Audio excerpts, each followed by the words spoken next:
pagi, salam sehat untuk kita semua.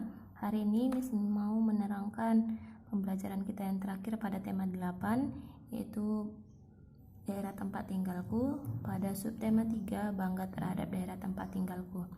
Nah, pada buku kita halaman 122 dan 123 ada cerita tentang Siti dan Lani yang mereka bermain sepeda bersama, lalu tiba-tiba ban sepeda Siti bocor. Lalu mereka membawa sepeda tersebut ke bengkel. Nah, ketika itu mereka juga bertemu pada seorang penjual bakso yang sedang mendorong gerobaknya. Nah, dari cerita tersebut merupakan contoh dari hubungan gaya dan gerak. Nah, hubungan gaya dan gerak ini sudah pernah Miss terangkan pada materi pembelajaran kita sebelumnya, bahwa gaya dapat mempengaruhi benda diam menjadi bergerak, benda bergerak menjadi diam, benda bergerak lebih cepat atau lebih lambat, dan gaya dapat mempengaruhi arah gerak suatu benda. Nah, dari contoh hubungan gaya dan gerak tersebut dapat kita terapkan pada setiap aktivitas yang kita lakukan. Misalnya bermain katapel, menimba air di sumur dengan ember, atau membuat gerabah.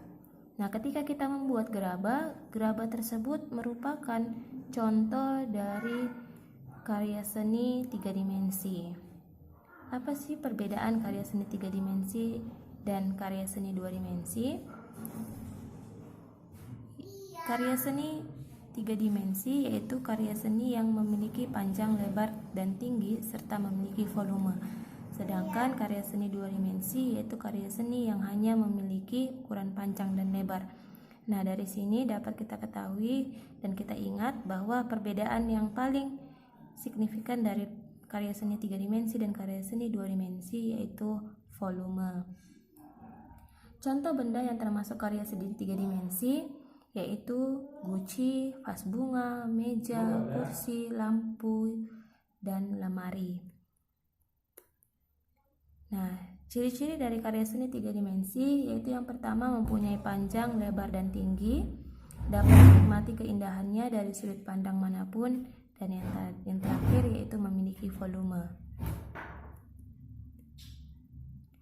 Ada 3 jenis benda 3 dimensi. Yang pertama benda kubistis, yaitu benda-benda yang berbentuk menyerupai bangun kubus atau balok. Nah, contohnya meja, kursi, lemari, dan lain-lain. Yang kedua yaitu benda silindris, yaitu benda-benda yang berbentuk menyerupai silindris atau elips. Nah, contohnya botol, gelas, piring, dan lain-lain. Dan yang ketiga yaitu benda-benda bebas, yaitu benda-benda yang bentuknya tidak beraturan. Contohnya pepohonan, buah-buahan, batu-batuan, dan lain-lain. Ada beberapa teknik membuat karya seni 3 dimensi. Yang pertama teknik menggunting dan menempel. Nah, di sini alat yang dibutuhkan yaitu gunting dan lem. Yang kedua teknik membentuk. Membentuk ini biasanya kita gunakan plastisin atau tanah liat. Nah, yang ketiga teknik mencetak, dan yang keempat teknik memahat. Ini biasanya membuat patung dari kayu dan lain-lain. Selanjutnya keragaman karakteristik. Sudah pernah Miss terangkan juga. Ini termasuk fisik, lalu hobi atau kegemaran, dan pekerjaan. Nah, sekarang kita pelajari yaitu manfaat keragaman karakteristik. Yang pertama belajar saling menghargai, yang kedua belajar bersosialisasi, yang ketiga belajar toleransi, yang keempat saling melengkapi sesama individu, dan yang kelima hidup rukun dalam masyarakat.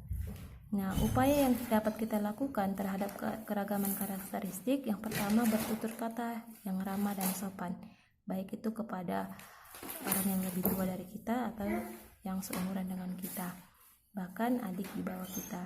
Nah, yang kedua berteman dengan semua orang tanpa membedakan suku bangsa, dan yang ketiga menghargai kebiasaan orang lain. Nah, salah satu dari keragaman karakteristik yaitu jenis-jenis pekerjaan. Jenis-jenis pekerjaan di sini ada dibagi dua, yaitu pekerjaan yang menghasilkan barang. Ini contohnya petani. Lanjutkan. Ada jenis-jenis pekerjaan, yaitu yang pertama pekerjaan yang menghasilkan barang, contohnya petani, nelayan, peternak, dan lain-lain.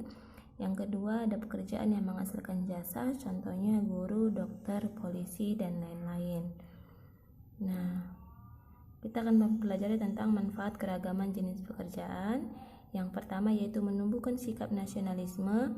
Yang kedua, menciptakan identitas bangsa di mata internasional. Yang ketiga, alat pemersatu bangsa. Yang keempat, sebagai agen pariwisata, menambah pendapatan nasional, memupuk sikap toleransi. Nah, sekarang Miss akan memberikan tugas, ada 5. Anak-anak Miss boleh perhatikan, nanti ditulis di catatannya, lalu foto sama Miss ya nak. Thank you.